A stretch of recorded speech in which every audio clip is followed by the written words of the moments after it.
Bonsoir, peuple congolais, partout dont vous êtes.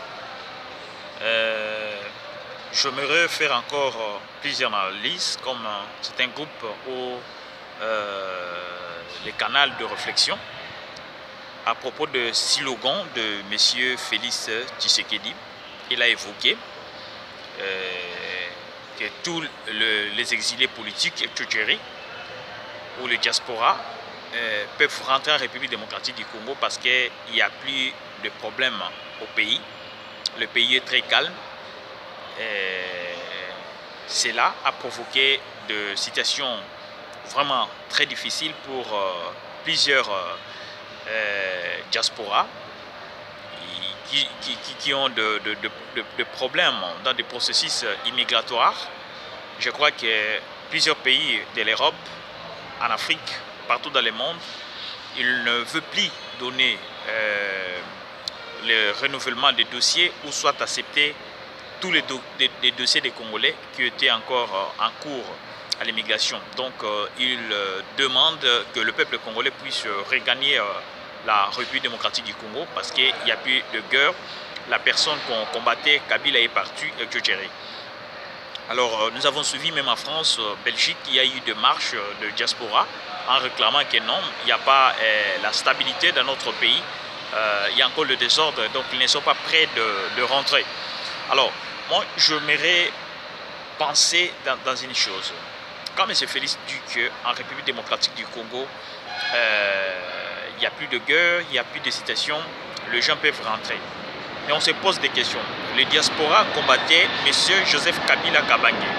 Alors, on se pose des questions. Est-ce que M. Joseph Kabila Kabange a quitté le pouvoir 100%? Est-ce que M. Félix étant un opposant qui combattait M. Joseph, est-ce qu'il a fait la justice au système kabiliste? Parce que jusqu'aujourd'hui, nous trouvons que M. Joseph Kabila, c'est un président que j'appelle invisible, mais vivant, qui est en train de faire des choses en sous-coulisses. Alors, les Congolais n'ont pas un problème pour rentrer dans leur pays. Mais je me pose des questions. M. Félix, depuis qu'il est devenu président, jusqu'aujourd'hui, il n'y a pas le gouvernement. En matière économique, directement, nous trouvons que non, le pays est en panne. Le pays est bloqué. Parce que les investisseurs ne peuvent pas venir dans un pays là où il n'y a pas un gouvernement. C'est à travers le gouvernement que les investisseurs peuvent venir s'installer au pays et créer des emplois. S'il y a des emplois, s'il y a la sécurité, je crois que plusieurs Congolais qui sont en Europe peuvent rentrer au pays. Alors, si je fais un peu l'estimation, s'il y a 60% de peuples qui vivent encore en République démocratique du Congo, ils n'ont pas d'emploi.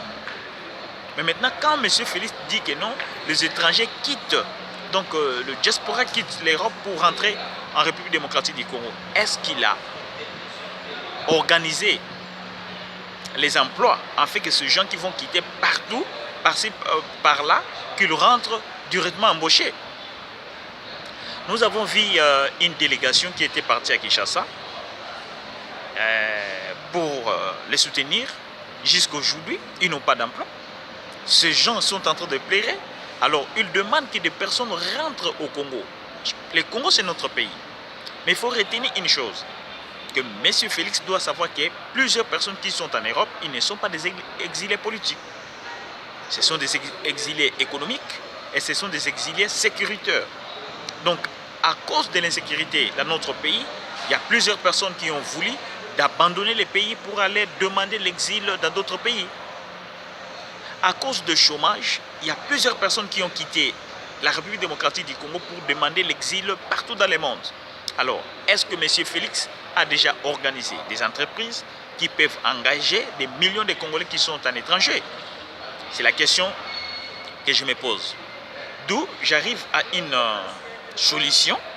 J'estime que M. Félix veut faire une politique des aventures. Pourquoi je dis qu'il y a une politique des aventures? Parce qu'il n'a pas encore structuré le pays. Il n'a pas encore condamné même les gens qui ont tué plusieurs personnes. Et il commence à faire appel au peuple congolais de rentrer. Mais si on fait l'estimation économique, on trouve que non. Aujourd'hui, avec l'économie familiale en République démocratique du Congo, il y a 90% de réfugiés qu'ils appellent en étranger. Ce sont eux qui sont en train d'envoyer de l'argent en République démocratique du Congo.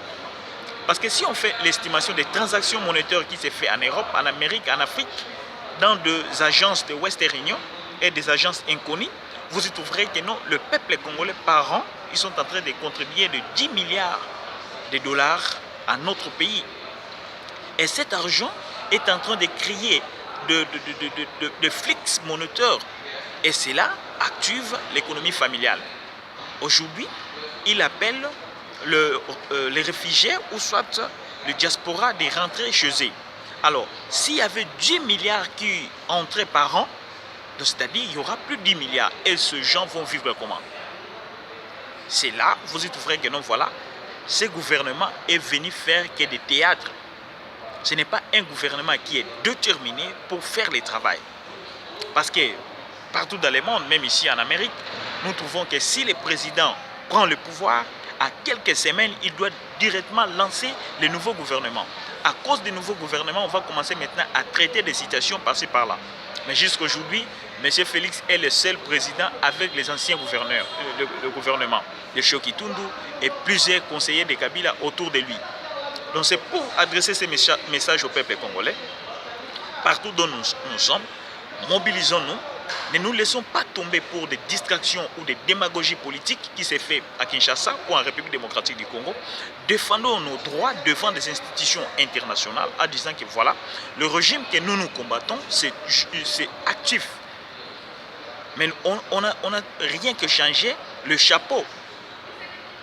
Et ce chapeau, je crois que ne peut pas distraire la population. Donc je dis, l'IDPS, pour moi, ils ont trahi la population et ils continuent à trahir encore les peuples qui sont à l'étranger. Peuple congolais, soyons unis, luttons, parce que le combat n'a pas encore pris fin. Il faudra que nous luttons, afin qu'un jour, nous voyons des généraux qui ont tué nos frères, soient passés à la justice. Nous trouvons Kabila devant la justice. Nous trouvons plusieurs assassins économiques devant la justice, afin de construire notre pays. Donc, la République démocratique, c'est notre pays. On peut rentrer, mais il faut savoir comment rentrer à la République démocratique du Congo. Il veut appeler les gens pour que nous tous, nous soyons là, en République sans emploi. Il a déjà engagé combien de personnes dira un mois? Il n'a rien engagé. Il n'a rien fait. Alors, c'est vraiment malheureux de voir un président de lancer de tels slogans. Les peuples qui souffrent, les peuples qui travaillent pour aider leurs familles, le peuple qui souffre pour aider leurs amis. Aujourd'hui, ils n'ont plus de documents.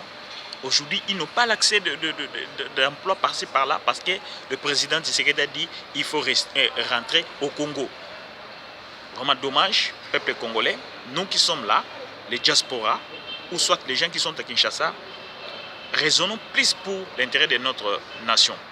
Ne pensez pas pour des futilités. Ne soyons pas des fanatistes. Évitons ça. Soyons des rationnels, soyons des gens qui vont penser pour construire notre pays afin que nous puissions aller en avant. Que Dieu bénisse le Congo. Si M. Félix doit faire un bon travail pour restaurer l'économie nationale, la sécurité nationale, la vie sociale, ça sera un pas de plus. Mais s'il vient pour protéger les régimes assassins qui sont là derrière lui en sous-coulisses, je sais bien qu'il y aura encore les combats. Et comme Mme Justine Kassavouba dit, qu'il y a encore un combat parce que l'occupation n'a pas encore vaqué notre pays. C'est-à-dire, jusqu'à aujourd'hui, cette occupation demeure à Kinshasa, au Congo, et jusqu'à aujourd'hui, ils sont en train de faire des situations en sous-coulisses. Si on prend l'estimation de l'indicateur du développement humain, jusqu'à aujourd'hui, nous sommes derrière les Kenyans. Nous sommes derrière plusieurs pays.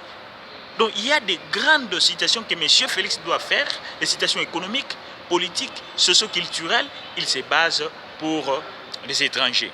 Mais quelle assurance qu'il donne aux diaspora? Il faudra dire que non, voilà, rentrez. Il y a des millions d'emplois qui sont ici. Vous venez travailler, mais il n'y a pas d'emploi. Rentrez. Il n'y a plus l'insécurité, mais jusqu'aujourd'hui, à l'est du pays, il y a des groupes de rebelles qui sont en train de tuer des personnes. Donc, il n'a rien fait jusqu'aujourd'hui. Les bilans d'un mois que M. Félix a fait, c'est zéro. Malheureux à lui et heureux à nous qui vont combattre ce système afin d'instaurer un nouveau pays et un pays prospère et dynamique. Courage, peuple diaspora. Je crois que les Blancs, y compris tous les pays que vous êtes, ils ne sont pas des idiots. Ils comprennent que non, voilà, il y a toujours l'insécurité sociale et l'insécurité économique qui ont fait que non, le peuple quitte massivement pour fuir.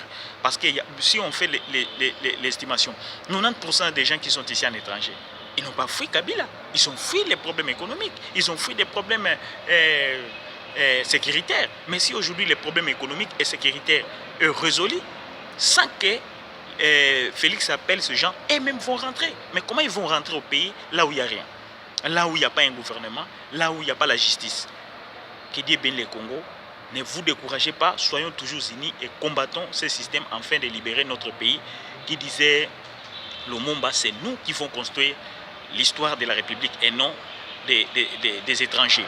Parce qu'aujourd'hui, les pays africains sont en train de piller notre pays et ils sont en train de soutenir Félix, de donner des vice-présidents à Félix pour piller encore notre beau pays comme l'Afrique du Sud le fait, comme les Rwanda le fait, l'Ouganda le fait et plusieurs pays, la Chine, Russie et plusieurs pays qui sont en train de tuer notre nation. Soyons unis, c'est notre berceau, c'est notre pays, nous devons lutter comme nos anciens ont lutté. Que Dieu bénisse encore notre nation. Ingeta, Ingeta.